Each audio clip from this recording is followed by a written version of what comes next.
Good day, everyone. Today's lecture is about thinking critically about research, what research really is, how it works, and most importantly, how to judge whether information is reliable or misleading. In our world today, we are surrounded by information, social media, news websites, blogs, YouTube videos, TikTok, experts. But the big question is all information research? And more importantly, can all information be trusted? Let's break this down clearly and practically. What is research, really? Many people think research only happens in laboratories, scientists in white coats, test tubes, complicated machines, but in reality, you already do research in everyday life. Let me give you a simple example. Imagine you want to buy a laptop. Do you walk into the first store and buy the first one you see, or do you compare prices, read reviews, ask friends, watch YouTube comparisons? Of course, you research first. That process of asking questions, gathering information, evaluating sources, making a better decision, that is research. The chapter explains that research always begins with a question and then involves collecting and evaluating evidence before reaching a conclusion. So research is not just for professors. It's a skill for life. Now pause for a moment and think about the biggest decisions people make in real life. Not classroom decisions, real ones. Think about choosing a hospital. Would you just walk into the nearest one without checking? If the doctors are licensed? If the hospital has good reviews? If patients had bad experiences? If it is known for infections or poor care? Or would you research first? Most people look up ratings, ask relatives, check experiences online, and compare options because one wrong choice could cost your health or even your life. Now think about choosing a school or university. Families don't just enroll anywhere, they research. Is it accredited?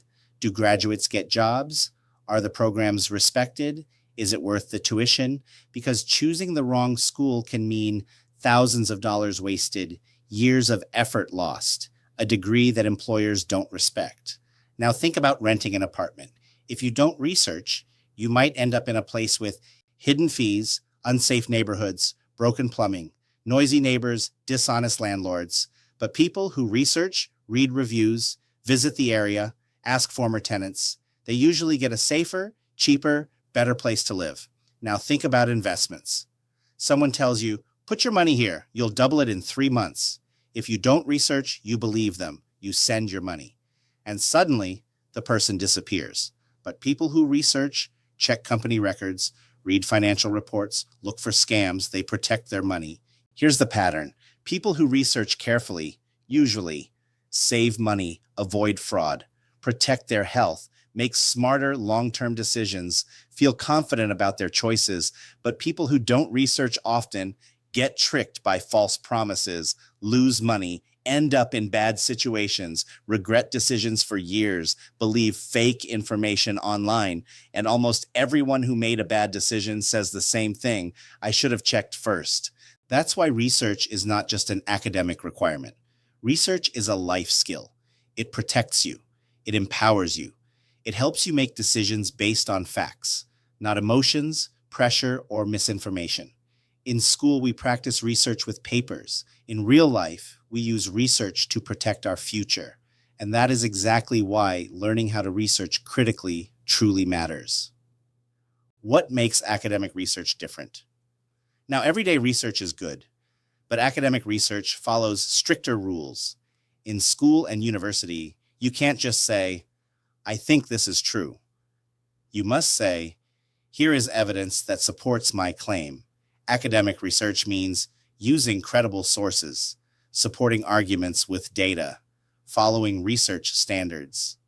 The chapter explains that students are part of the academic community and are expected to follow the same research standards as professors, using evidence instead of opinion. Imagine a court case. A lawyer cannot just say, Your Honor, I feel he is guilty. They must prove the guilt by showing evidence, documents, witnesses. Academic research works the same way. Claims must be proven. Let me repeat this because this is very important. Claims must be proven. Primary versus secondary research. Now let's understand two important types of research. Primary research. This is original research where you collect yourself the information by yourself. Examples: surveys, interviews, experiments, observations. Real-life example: if you survey students about online learning stress, that is primary research.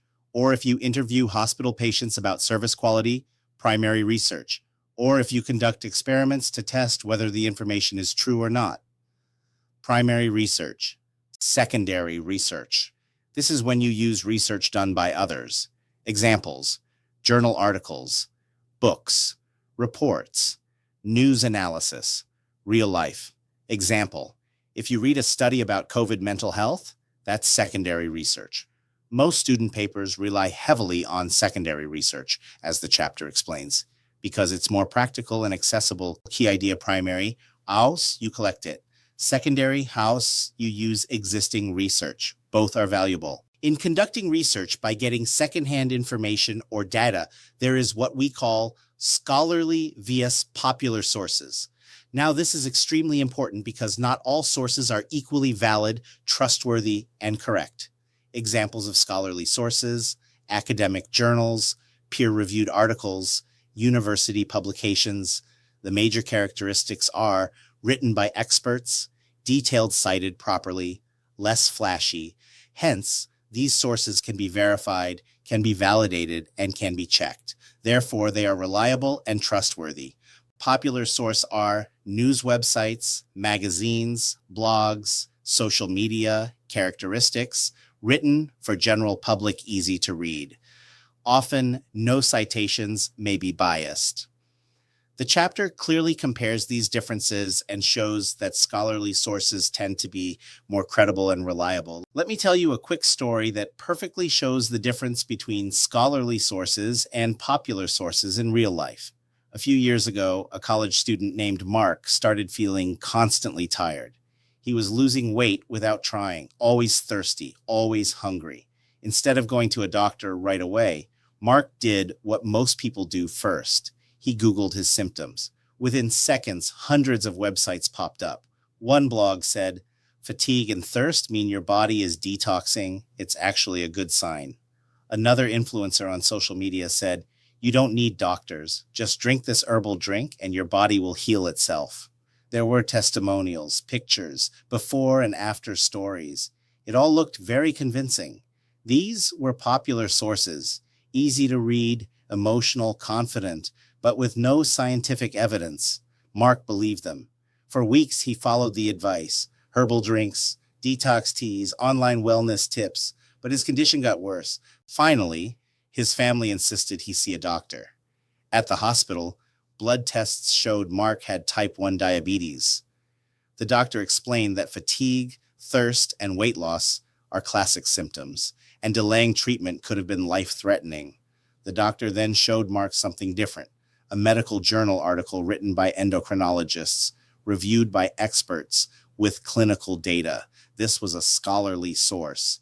It didn't have flashy photos, it wasn't easy to read, but it was accurate, tested, and reliable. Mark realized something powerful. The popular websites made him feel comfortable. The scholarly research saved his life.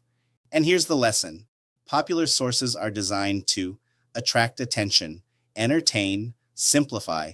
Persuade. Scholarly sources are designed to present evidence, test claims, verify truth, advance real knowledge. One makes you feel informed, the other actually informs you. This is why in academic work and in real life, scholarly sources matter.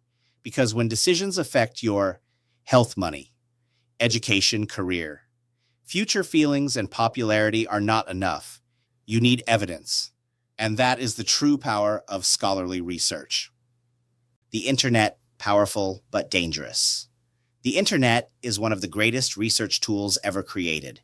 In seconds, you can access academic journals, university libraries, government data, global news, expert interviews. Things that once took weeks in a library now take minutes on your phone. In that sense, the internet has democratized knowledge. Anyone can learn. Anyone can research.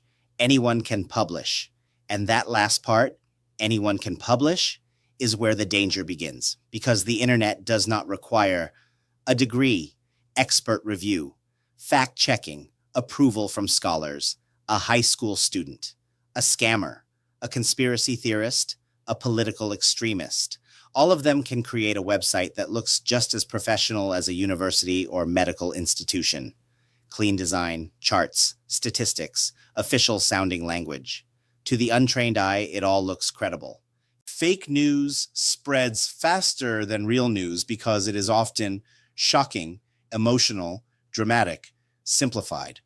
For example, a headline like, "Scientists confirm chocolate cures depression," will get more clicks than "Long-term dietary patterns may influence serotonin levels." But the first one is often false or exaggerated, yet millions share it without checking. Conspiracy theories. The internet is also a perfect home for conspiracy theories. Flat Earth claims, fake moon landing stories, secret cure cover-ups, microchips in vaccines. These ideas are supported by cherry-picked data, out-of-context quotes, fake experts, and when people repeatedly see them online, they start to feel real. This is called the illusion of truth effect. Repetition makes false information feel true. Misleading data. Sometimes the numbers are real, but used dishonestly. For example, a company might say, "Our product improves success by 200%. Sounds impressive, but in reality, it went from helping one person to helping 3 people. That's technically 200%, but totally misleading. Without critical thinking, data can manipulate instead of inform.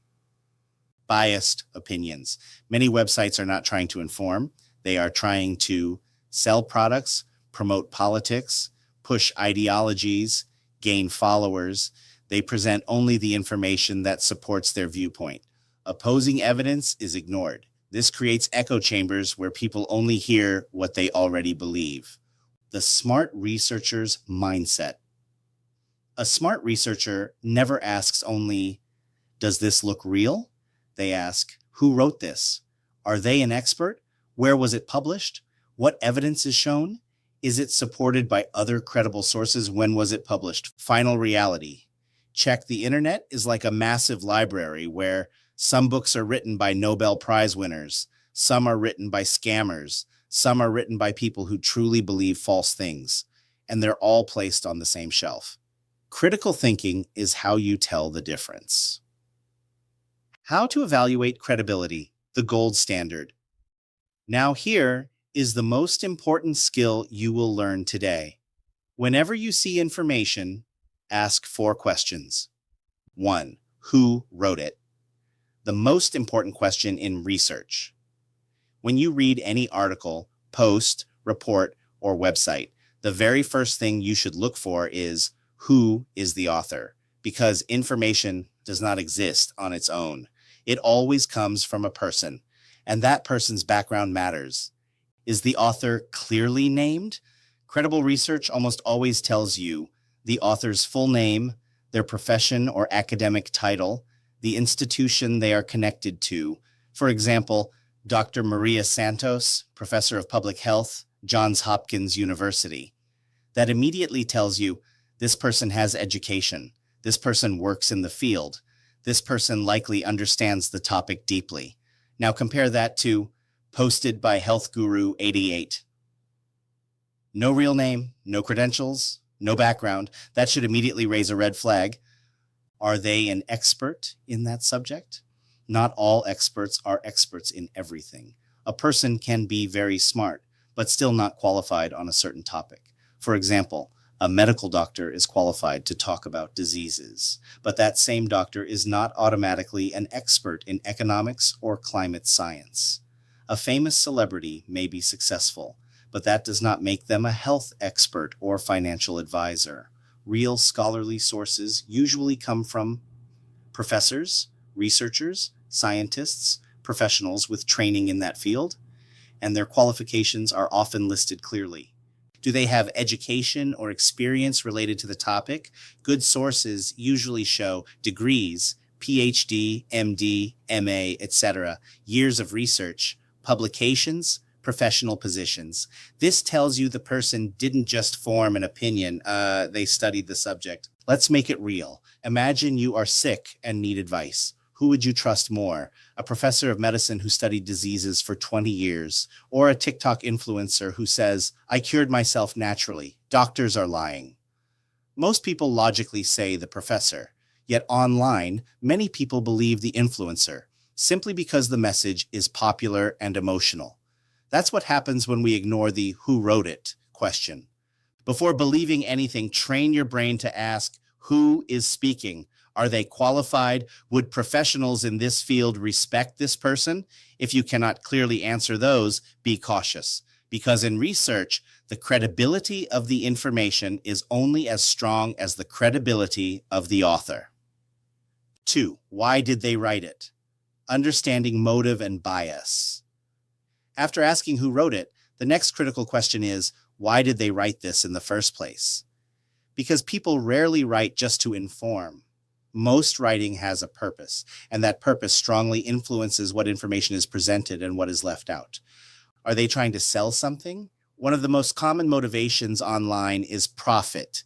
Companies often publish articles that look like research but are actually marketing. For example, you might see an article titled, "New study shows this vitamin melts fat fast." Sounds scientific, right? But when you scroll down, there's a big "Buy Now" button.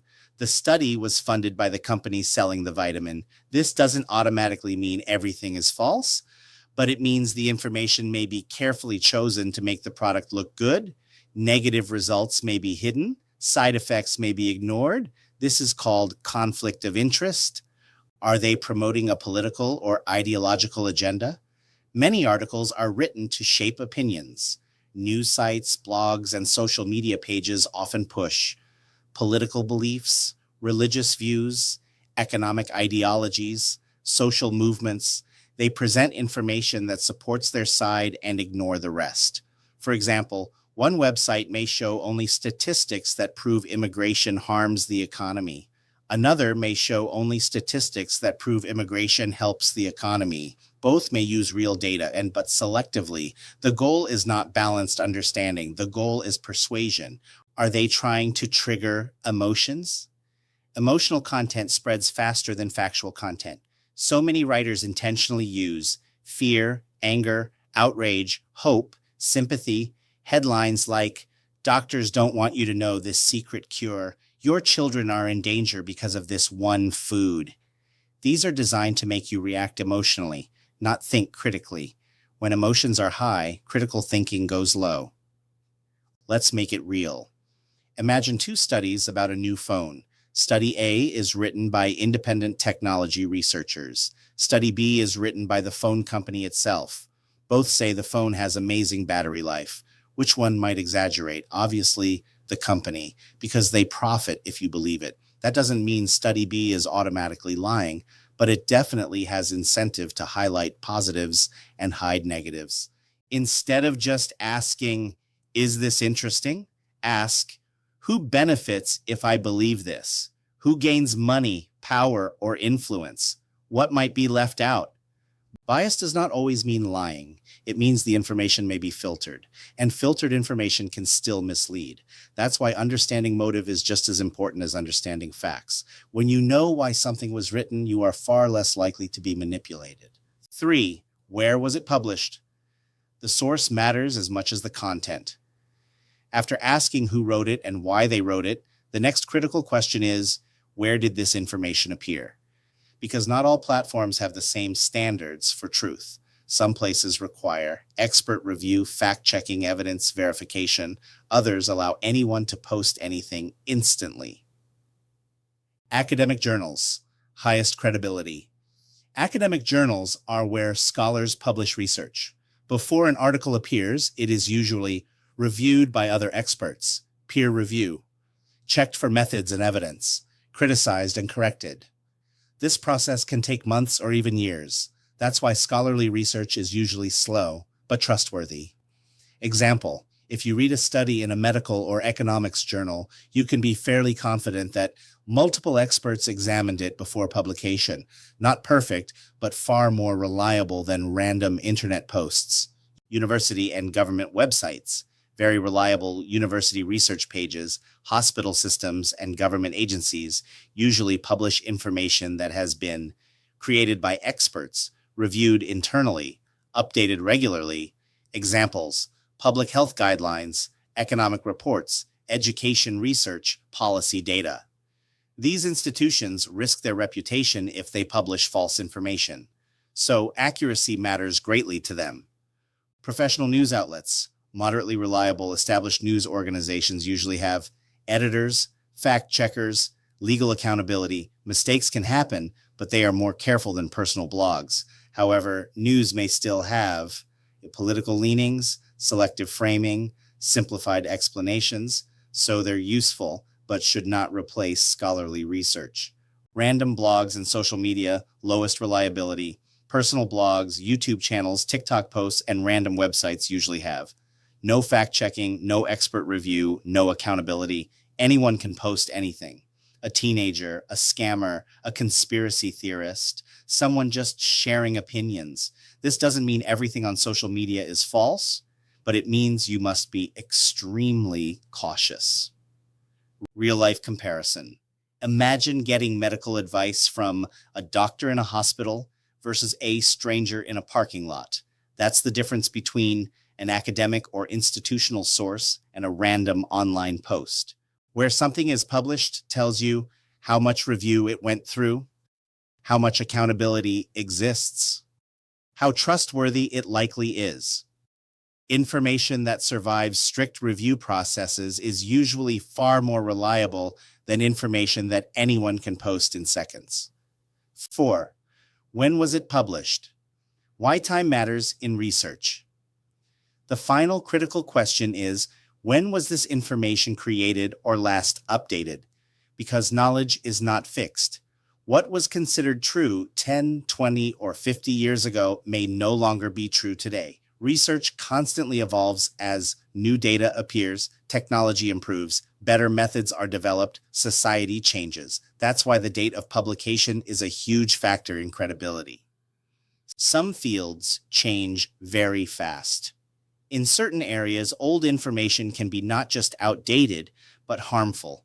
Medicine and health new treatments replace old ones. Some drugs once considered safe are now banned. New diseases emerge. Example: doctors once recommended smoking to relieve stress. Today we know smoking causes cancer. Using medical research from the 1950s would be dangerous. Technology: A Computer Guide from 2005 talks about floppy disks and dial-up internet. A cybersecurity article from 2010 might ignore modern hacking methods. In tech fields, even research from 5 years ago can be obsolete. Economics and business markets change. Inflation changes, policies change. A study about housing prices from 2008 does not reflect today's economy. Old data can lead to very wrong conclusions. Some fields change more slowly, but still matter. In philosophy, history, or literature, older sources can still be valuable, but even there, newer research often provides better interpretations, new evidence, improved understanding. So knowing the date still matters. Imagine using a GPS map from 2012. New roads aren't there, some streets change direction, some places no longer exist. You'd probably get lost. Using outdated research works the same way. A common internet problem. Many websites don't list dates, hide when articles were written, never update old information. This is especially dangerous online because you might think something is recent when it's actually 15 years old, and people keep sharing it as if it's new. Why the chapter emphasizes these 4 questions.